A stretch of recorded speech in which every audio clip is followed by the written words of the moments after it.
Assalamualaikum warahmatullahi wabarakatuh. Halo teman-teman, gimana nih kabar kalian hari ini? Semoga sehat selalu dan tetap semangat ya.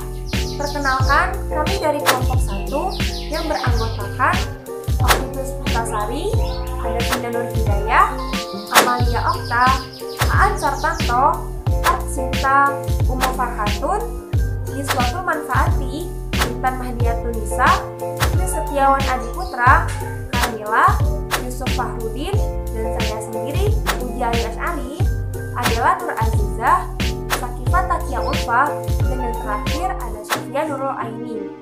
Nah, di sini kami akan menjelaskan sedikit tentang materi atletik lempar. Nah, di materi atletik lempar ini kita akan menjelaskan tentang tolak peluru, lempar lembing, lempar cakram, dan lempar martil. Jadi simak terus video presentasi dari kami ya, semoga bermanfaat. Atletik merupakan olahraga tertua di dunia, atau sering disebut dengan induknya dari olahraga, karena atletik merupakan olahraga yang pertama kali dikenal di dunia, yang dimulai dari negara Yunani. Atletik sendiri memiliki 4 cabang olahraga, yaitu yang pertama berjalan, yang kedua berlari, yang ketiga melempar, dan yang keempat melompat. Atletik melempar. Atletik melempar merupakan suatu olahraga yang menggunakan alat khusus yang akan dilempar ke depan. Atletik melempar ini bertujuan untuk mendapatkan jarak yang paling jauh sesuai keinginan dari pelemparnya. Jenis cabang atletik lempar ini terdiri dari lempar lembing, lempar cakram, tolak peluru, dan lontar martil. Perkenalkan, nama saya Vina Nur Hidayah. Di sini saya akan menjelaskan tentang lempar lembing. Lempar lembing adalah salah satu olahraga yang dilakukan dengan cara melempar lembing dalam jarak, gaya, dan teknik tertentu agar mencapai jarak maksimum dengan mempertimbangkan 3 hal, yaitu kekuatan, kecepatan, dan juga teknik. Perlengkapan yang dipakai dalam olahraga ini adalah lembing. Gaya dalam lempar lembing menurut cara memegangnya ada 3, yaitu gaya Amerika, gaya Finlandia, dan gaya tang atau penjepit. Menurut langkah kakinya ada 2, yaitu gaya berjingkat atau hot step. Yang kedua ada gaya menghilang atau cross step. Teknik dalam melempar lembing: badan tegak dengan tangan di atas bahu, membawa lembing dengan posisi horizontal. Aturlah pernafasan. Setelah aba-aba mulai, maka bersiaplah untuk lari. Larilah dengan kecepatan sedang menuju tinggi sambil mempertahankan tangan membawa lembing. Pada 4 langkah terakhir, tarilah lembing ke sisi belakang. Arahkan ke depan atas sebesar 45 derajat. Pandangan fokus ke titik lemparan terjauh. Kaki kiri sedikit berjingkat, kaki kanan sedikit ditekuk sebagai tumpuan tubuh. Tangan masih memegang lembing. Nah, setelah itu lakukan tolakan ke depan untuk melakukan lemparan. Lepaskan lembing dengan sekuat-kuatnya. Setelah melakukan lemparan, kaki depan menyeimbangkan gerakan agar tubuh tidak terjatuh dan menyentuh atau melebihi garis batas lemparan. Aturan dalam lempar lembing: yang pertama, tangan pemain harus memegang lilitan tali pada lembing. Yang kedua, ujung tombak dari lembing harus menancap ke tanah di sektor lemparan dan tidak boleh terjatuh di luar garis lemparan. Ketiga, kaki pemain tidak boleh menginjak atau melebihi garis batas lemparan. Keempat, lemparan harus melewati atas bahu. Setelah melakukan lemparan, pemain tidak diperbolehkan untuk membelakangi atau keluar dari garis zona depan lemparan. Pemain juga dapat melakukan lemparan sebanyak 3 kali. Penilaiannya diambil dari jarak lemparan terjauh. Jika setelah 2 menit pemanggilan pemain tidak melakukan lemparan, maka pemain tersebut akan dinyatakan diskualifikasi. Jika dari beberapa aturan tadi pemain ada yang melanggar, maka pemain tersebut dikategorikan sebagai pemain yang melakukan pelanggaran lempar lemping. Selanjutnya, saya akan menjelaskan tentang pengertian lempar cakram. Lempar cakram adalah salah satu cabang olahraga atletik pada nomor lempar, di mana atlet harus melempar cakram sebanyak maksimal 3 kali dalam setiap pertandingan untuk memperoleh jarak lempar terjauh pada lapangan khusus lempar cakram dengan aturan yang berlaku. Teknik dasar lempar cakram ada 4, yaitu yang pertama, teknik memegang cakram, teknik awalan lempar cakram, teknik melempar cakram, dan yang terakhir, sikap akhir melempar cakram. Selanjutnya, ada 2 jenis gaya lempar cakram. Yang pertama, gaya samping, dan yang kedua, gaya belakang. Gaya samping merupakan gaya dalam lempar cakram di mana pada saat persiapan, posisi tubuh atlet menghadap ke samping atau searah dengan tangan yang dipergunakan untuk memegang cakram. Umumnya adalah samping kanan, karena sebagian besar atlet lempar cakram menggunakan tangan kanannya untuk memegang cakram. Kemudian, yang kedua adalah gaya belakang. Gaya belakang pada dasarnya sama dengan gaya samping. Hanya saja yang membedakannya adalah posisi tubuh saat memulai awalan. Kemudian peraturan permainan lempar cakram. Setiap perlombaan lempar cakram memerlukan 5 wasit atau juri yang tegas, jujur, adil, dan penuh wibawa, yang masing-masing mempunyai tugas dan wewenang yang berbeda. Lempar cakram harus dimulai dengan sikap berdiri seimbang dengan lingkaran lempar agar tidak menginjak garis lingkaran. Pelempar tidak boleh meninggalkan lingkaran lempar sebelum juri mengatakan sah. Nah, kemudian pelempar boleh menyentuh dinding bagian dalam dari balok batas, yaitu balok batas lemparan, tetapi tidak boleh menyentuh bagian atasnya. Lemparannya akan diukur dengan lemparan yang ditarik dari bekas jatuhnya cakram yang terdekat dengan tepi dalam balok. Nah, selanjutnya, apa saja sih perlengkapan untuk lempar cakram? Yang pertama, yaitu cakram. Cakram berbentuk lingkaran. Dengan berat cakram untuk putra, yaitu 2 kg. Dengan garis tengah, 219 sampai 221 mm.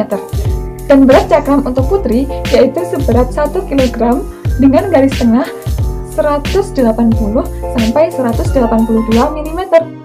Dan perlengkapan yang kedua adalah lampangan lempar cakram. Garis tengah lapangan berukuran 2,5 meter. Lingkaran untuk melempar pada pertandingan resmi terbuat dari metal atau baja. Perpanjangan dari garis tengah sepanjang 0,75 meter.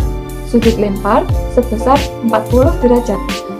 Dan garis batas lempar sebesar 5 cm. Kemudian, cara mengukur hasil lemparan cakram. Sebelum melakukan pengukuran terhadap hasil lemparan cakram, ada beberapa bagian penting yang harus diperhatikan. Yang pertama, pelempar tidak boleh keluar dari tempat di mana ia diberikan kesempatan untuk melempar. Dan yang kedua, hasil lemparan tidak keluar dari garis tepi kanan dan tepi kiri atau garis pembatas pinggir dari lapangan lempar cakram. Nah, kemudian ada hal-hal penting yang harus diperhatikan saat bertanding. Yang pertama, melakukan putaran secara sempurna guna melakukan putaran besar antara tubuh bagian atas dan bawah. Kemudian, cakram perlu didorong untuk melewati lingkaran. Dan selanjutnya, pelempar harus dapat mencapai jarak yang cukup pada waktu cakram melayang melintasi lingkaran. Kemudian, pelempar harus mendarat dengan jari-jari kaki kanan, kemudian diikuti dengan gerakan memutar secara progresif. Dan yang terakhir, pelempar harus mendarat dengan menggunakan kaki kanan di titik pusat lingkaran dan kaki kiri yang sedikit ke arah kiri dari garis lemparan. Hal-hal yang harus dihindari itu apa aja sih? Yang pertama yaitu pelempar pada awal putaran jatuh ke arah belakang. Yang kedua, tubuh terlalu membungkuk ke depan. Yang ketiga, tubuh hanya berputar di tempat yang sama. Yang keempat, pelempar melompat terlalu tinggi di atas udara. Yang kelima, pelempar menumpukan berat badan pada kaki yang depan dan membiarkannya hingga jatuh. Yang keenam, kaki pelempar tidak rileks dan terlalu tegang, sehingga pada akhirnya penempatan menjadi tidak sempurna atau bahkan salah. Dan yang terakhir adalah pelempar melakukan lemparan sebelum waktunya. Pada banyak kasus, melempar terlalu cepat dari waktu yang ditentukan. Nomor atletik lempar yang selanjutnya yaitu tolak peluru. Tolak peluru adalah salah satu cabang olahraga nomor lempar dengan cara menolak peluru menggunakan satu tangan. Berat peluru yang digunakan untuk senior putra yaitu 7,5 kg, senior putri 4 kg. Sedangkan untuk junior putra yaitu 5 kg dan junior putri yaitu 3 kg. Adapun syarat yang diperlukan untuk menjadi pemain tolak peluru yaitu yang pertama memiliki kekuatan, yang kedua memiliki kekuatan lempar, yang ketiga memiliki kecepatan akselerasi, yang keempat memiliki koordinasi, dan yang kelima memiliki adaptability. Teknik dasar dalam permainan tolak peluru ada 3, yaitu teknik memegang peluru, teknik meletakkan peluru pada bahu, dan yang terakhir teknik menolak peluru.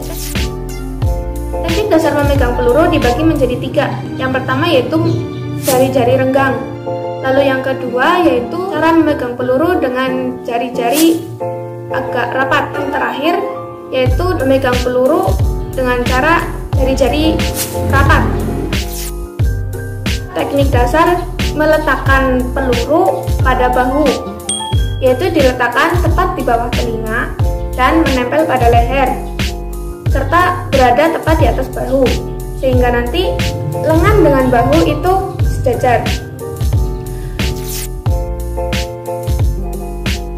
Dibagi menjadi 2, yaitu ortodok dan O'Brien. Pada gaya O'Brien, cara menolak peluru dilakukan dengan posisi badan yang membelakangi area tolakan. Sedangkan untuk ortodok, posisi badan dilakukan menghadap samping dari area tolakan. Peraturan-peraturan pada permainan tolak peluru. Yang pertama yaitu pemain boleh memasuki area lingkaran dari segala arah. Namun ketika keluar dari area lingkaran, pemain harus melewati sisi belakang lingkaran. Yang kedua, pemain hanya diberi waktu 60 detik untuk menyelesaikan permainan. Yang ketiga, pemain dilarang menggunakan sarung tangan. Lalu yang keempat, gerakan yang dilakukan harus sesuai dengan aturan. Yang kelima, gerakan tolakan dilakukan di area lingkaran. Ketika sedikit saja kaki keluar dari area lingkaran, maka akan didiskualifikasi. Yang keenam, peluru harus jatuh pada sektor area yang telah disediakan. Yang ketujuh, pengukuran dilakukan dari titik jatuhnya peluru sampai dengan tengah lapangan lingkaran. Lalu yang kedelapan, pemain boleh keluar dari lingkaran ketika peluru telah mendarat. Terakhir, gerakan tolakan hanya boleh dilakukan dengan menggunakan satu tangan. Assalamualaikum warahmatullahi wabarakatuh. Perkenalkan, nama saya Takifah Takia Ulfah. Kali ini saya di sini akan mempresentasikan materi mengenai lontar martil. Pertama-tama saya akan menjelaskan mengenai pengertian lontar martil. Lontar martil atau hammer throw merupakan salah satu cabang olahraga dalam atletik, ajang kompetensi kekuatan melontarkan martil untuk mendapatkan jarak yang jauh. Martil yang digunakan pada kategori putra memiliki berat 16 pon atau 7,26 kg. Sedangkan pada kategori putri, berat martil yaitu 8,82 pon atau 4 kg. Selanjutnya saya akan menjelaskan mengenai teknik lontar martil. Yang pertama yaitu ada posisi awal dan ayunan. Beberapa hal perlu kita perhatikan ketika posisi awalan dan ayunan sebagai berikut. Yang pertama, posisi awalan dimulai dengan cara memegang martil pada bagian handle atau pegangannya dengan tangan kiri. Kemudian ditutup dengan tangan kanan dengan posisi kedua ibu jari yang menyilang. Yang kedua, penempatan kepala martil yaitu boleh ditempatkan di atas tanah, tepatnya di sebelah kanan atau di belakang pelempar. Selanjutnya, pelempar bisa mengayunkan martil tersebut sebagai ayunan permulaan. Yang ketiga yaitu titik terendah dari ayunan permulaan adalah hanya saat martil melewati bagian kanan dan kaki kanan. Yang kedua yaitu putaran dan transisi. Beberapa hal perlu kita perhatikan ketika akan melakukan putaran dan transisi. Antara lain, ketika martil berada pada titik terendah, yang mulai dilakukan pelempar pivot di atas tumit tungkai kiri dan ujung telapak kaki kanan. Kemudian putaran dibuat di atas tumit dan kanan kiri dan kaki kiri hingga menghadap ke arah depan dari lingkaran. Setelah itu, putar kembali di atas telapak kaki bagian depan hingga kembali ke arah semula. Selanjutnya, tubuh bagian bawah membawa tubuh bagian atas untuk bergerak ke depan dengan posisi tangan kiri yaitu menutup dada, dan ketika tungkai masih terus bergerak, maka martil pun akan terus bergerak. Selanjutnya, kaki kanan meninggalkan tanah saat kaki kiri selesai dengan gerakan tumitnya. Berat badan dipindahkan ke tungkai kiri dan seterusnya. Yang ketiga yaitu fase akhir. Beberapa hal yang perlu kita perhatikan pada fase akhir ini yaitu beberapa saat sebelum berakhirnya atau sebelum martil mencapai titik terendah, maka pelempar sudah mulai untuk menarik martilnya. Berupaya untuk mempercepat jalannya martil ketika bergerak ke arah bawah. Selanjutnya mencoba untuk mempercepat gerakan kedua tangkai dengan tujuan untuk mempercepat putaran tubuh bagian bawah. Teknik yang keempat yaitu lemparan. Beberapa hal perlu kita perhatikan pada tahap lemparan. Seperti yang pertama, kedua tangkai diluruskan dengan kuat. Selanjutnya, badan lebih dibusungkan lagi dengan kepala direbahkan ke arah belakang atau dengan posisi tertengadah. Selanjutnya, saat martil sudah berada pada sudut trayektorinya, pelempar harus melihat ke arah lemparan. Selanjutnya, mengangkat kedua lengan di akhir gerakannya dan pandangan kedua matanya mengikuti jalannya martil sebelum mengganti posisi kedua tungkainya. Selanjutnya saya akan menjelaskan mengenai aturan permainan lontar martil. Berikut ini beberapa peraturan dalam lontar martil yang harus dipatuhi oleh semua atlet ketika pertandingan. Yang pertama yaitu implement atau alat, harus disertifikasi untuk berat, panjang, diameter, pegangan, dan pusat gravitasinya. Yang kedua yaitu berat minimum 7,260 kg pria senior, 6.000 kg pria junior, 5.000 kg pria muda, 4 kg wanita senior, junior, dan remaja. Kemudian, yang ketiga, panjang maksimal 121,5 cm untuk pria dan juga untuk wanita 119,5 cm. Kemudian, panjang minimum untuk pria 117,7 cm dan untuk wanita 116 cm. Diameter bola minimum 110 mm pria dan juga 95 mm untuk wanita. Sedangkan diameter bola maksimal untuk pria yaitu 130 mm dan juga untuk wanita 110 mm. Pegangan harus membentuk segitiga sama kaki dengan sisi panjang sama dengan 110 mm. Harus dari konstruksi kaku yang tidak akan melar dengan cukup tinggi saat dilemparkan. 7. Kawat harus tidak terputus. Panjang lurus dari kawat baja bekas dengan diameter tidak kurang dari 3 mm yang tidak dapat meregang cukup tinggi saat dilemparkan. Selanjutnya, pusat gravitasi kepala palu tidak boleh lebih dari 6 mm dari pusat bola. Selanjutnya yaitu pelempar harus tetap berada di lingkaran yang diameter 7 kaki sampai menerapkan tanah. Yang ke-10, pelempar harus menunggu sampai alat telah mendarat sebelum keluar dari setengah lingkaran di bawah kendali. Yang ke-11 yaitu implement harus mendarat di sektor 34,92 derajat. Yang terakhir yaitu, setiap lemparan yang mendarat di sektor ini dari bukan pelanggaran kaki adalah lemparan yang sah. Mungkin itu saja yang dapat saya jelaskan. Terima kasih. Wassalamualaikum warahmatullahi wabarakatuh. Nah, selanjutnya kita akan membahas mengenai perbedaan antara lempar cakram, lempar lembing, tolak peluru, dan lontar martil. Seperti yang sudah dijelaskan di atas, keempat-empatnya ini memiliki perbedaan yang cukup signifikan teman-teman, yaitu dari segi teknik yang digunakan, peraturan yang ditetapkan, lapangan yang ditempati atau yang digunakan itu sangat-sangat berbeda. Nah, kali ini saya akan membahas lebih jauh mengenai perbedaan keempat-empatnya ini dari segi cara membawa alat dan alat yang digunakan. Perbedaan yang pertama yaitu dari segi alat yang digunakan. Dalam lempar cakram ini menggunakan alat yang berbentuk bulat pipih yang terbuat dari kayu yang memiliki berat tertentu serta di tepinya ini terbuat dari besi atau metal. Nah, sedangkan dalam lempar lembing ini menggunakan tongkat atau sejenis tombak yang memiliki ukuran tertentu atau panjang tertentu dan ujungnya ini terbuat dari besi yang runcing. Nah, selanjutnya yaitu tolak peluru. Tolak peluru menggunakan bola bulat yang memiliki berat atau ukuran tertentu yang terbuat dari besi atau metal. Yang terakhir yaitu lontar martil. Martil ini memiliki beberapa bagian, yaitu dari bagian yang pertama yaitu kepala martil, kemudian kawat, dan yang terakhir adalah handle atau pegangannya. Nah, kepala martil ini terbuat dari besi yang berbentuk bulat atau bola. Nah, yang kedua yaitu perbedaan dari segi cara membawa alat tersebut. Nah, yang pertama yaitu lempar cakram.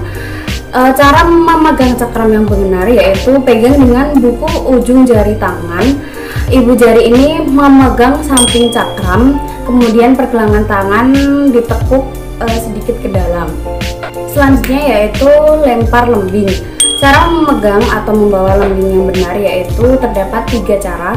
Yang pertama yaitu dibawa di atas bahu atau pundak dengan ujung mata tombak atau lembing diarahkan ke atas.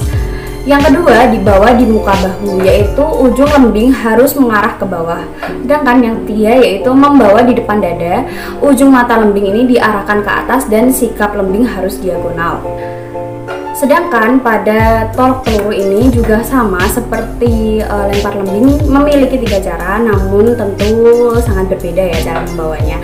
Yang pertama, jari-jari harus direnggangkan, jari kelingking sedikit ditekuk dan diletakkan di samping peluru, serta ibu jari dalam sikap sewajarnya atau dalam keadaan rileks. Yang kedua yaitu jari-jari dirapatkan, jari kelingking diletakkan di belakang peluru, serta ibu jari diletakkan di samping peluru. Nah, yang ketiga yaitu jari-jari direnggangkan, jari kelingking diletakkan di belakang peluru, dan ibu jari diletakkan di samping peluru.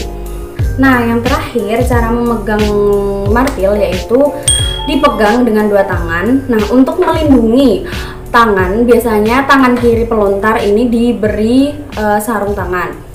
Tungkai martil terletak pada sendi jari-jari tangan kiri dan jari-jari tangan kanan berada di atasnya. Baik teman-teman, jadi seperti itulah video presentasi dari kami, yaitu tentang materi atletik lempar. Semoga bermanfaat ya. Kurang lebihnya mohon maaf. Wassalamualaikum warahmatullahi wabarakatuh.